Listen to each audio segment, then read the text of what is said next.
అంగన్వాడీ స్టాఫ్కు కనీస వేతనాలు ఇవ్వడంతో పాటు అదే శాఖలో పనిచేస్తున్న ప్రతి ఒక్కరిని ప్రభుత్వ ఉద్యోగులుగా ప్రకటించాలని ఏఐటీసీ రాష్ట్ర మహిళా అధ్యక్షురాలు లలిత డిమాండ్ చేశారు. ఈ మేరకు కడప కలెక్టరేట్ ఎదుట నిరసనకు దిగారు. ఈ నెల 16న ప్రధాని నరేంద్ర మోడీ కర్నూలు జిల్లా పర్యటనకు వస్తున్న నేపథ్యంలో గో బ్యాక్ మోడీ కార్యక్రమానికి పిలుపునిస్తున్నట్లుగా తెలిపారు.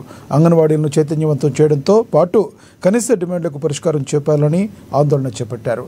అంగన్వాడీల విషయమై ప్రభుత్వం తీరు మార్చుకోకపోతే ఉద్యమాన్ని తీవ్రతరం చేస్తామని లలిత హెచ్చరించారు. మినీ టీచర్లకు 7,000 రూపాయలు.